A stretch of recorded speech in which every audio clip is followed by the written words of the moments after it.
এবং এখন আপনারা দেখতে পাচ্ছেন সেই ঘোস্ট ওয়ার্মকে, অর্থাৎ ভূতের মতো দেখতে অ্যালোসোম। এটা হচ্ছে এক ধরনের অ্যানিলিডা বা অঙ্গুরিমাল প্রাণী। আজকে ক্লাস 11-এ মাইক্রোস্কোপে দেখলাম রটিফার, একটা দারুণ জিনিস। স্কুলের ল্যাবে কম্পাউন্ড মাইক্রোস্কোপের মধ্যে এখন আমরা যেটা দেখতে পাচ্ছি সেটাকে বলা হয় জু প্ল্যাঙ্কটন। অ্যাকচুয়ালি এটা হলো রটিফার জু প্ল্যাঙ্কটন, যেটা আমাদেরই বেড়োগ্রামের একটি পুকুর থেকে আনা হয়েছে জল, এবং তার মধ্যে আমি খুঁজে পেলাম। দেখুন, লক্ষ্য করে এর 3টে অংশ। সামনের দিকে করোনা পড়ছেন, যেটা দিয়ে মুখের মতন ছোট ছোট সিলিয়া বা কর্সিকা আছে, তাই খাবার সংগ্রহ করছে।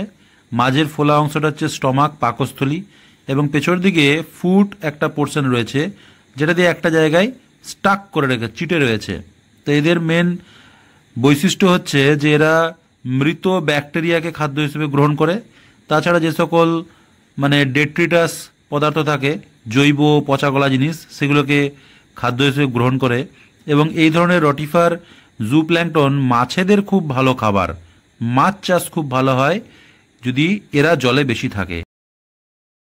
জলের মধ্যে হলুদ দিয়ে অনেক ভিডিও তো আপনারা ফেসবুকে দেখলেন। আসুন আপনাদেরকে আসল টিন্ডেল এফেক্ট দেখায়। অন্ধকার ঘরের মধ্যে বিকারে আমি এখন যে জল নিয়েছি তা হলো পুকুরের জল, এবং এখানে আছে শ্যাওলা, টাপাপোনা, এবং তার সাথে আছে জু প্ল্যাঙ্কটন। দেখুন আপনারা খালি চোখে জু প্ল্যাঙ্কটনগুলো দেখতে পাচ্ছেন কিনা।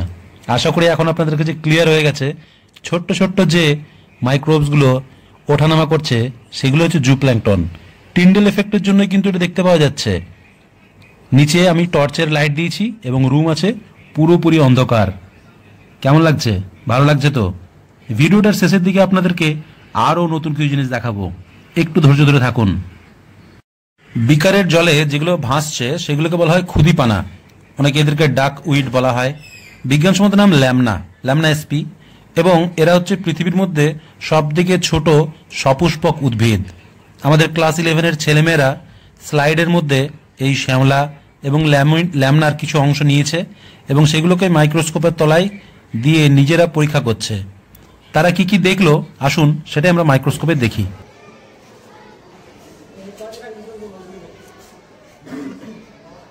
স্ক্রিনের মধ্যে আপনারা দেখতে পাচ্ছেন বেশ কিছু গ্রিন ডট মুভমেন্ট করছে, এবং হ্যাঁ, আপনারা ঠিকই ধরেছেন, এটা হচ্ছে চলনে সক্ষম উদ্ভিদ, যেটা হচ্ছে ক্লামাইডোমোনাস। তাহলে এক ধরনের প্ল্যাঙ্কটন, যারা কিনা অ্যাকচুয়ালি ফাইটো প্ল্যাঙ্কটন, যেটা গ্রিন কালারের ক্লোরোপ্লাস্টিড আছে, যেটা ওদের কাপ শেপড হয়, এবং এদের চলনের মেন উপায় হচ্ছে ফ্লাজেলা, যেটা কিন্তু আপনাকে দেখাতে পারবো না, কারণ তার জন্য এটাকে প্রায় 1000x বা 1000 গুণ বড় করে দেখাতে হবে। আমরা 40x জুমে দেখছি। কি দারুণ দেখলেন, তাই না? আসুন আপনাদেরকে আরও একটা জিনিস দারুণ দেখায়, সেটা হচ্ছে আমরা এবারে খুঁজে পেয়েছি ভলভক্স। কি খুঁজে পেলেন? ভলভক্স হচ্ছে আরও একটি চলনে সক্ষম উদ্ভিদ।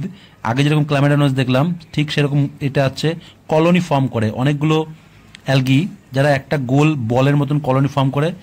একটু পরে দেখতে পাবেন এর মধ্যে একটা মুভমেন্ট দেখা যাচ্ছে, এবং আমি তো অনেক দিন পরে দেখলাম, ব্যাপক লাগলো। আমরা আপনাদের কেমন লাগলো অতি অবশ্যই কমেন্টস করে জানান।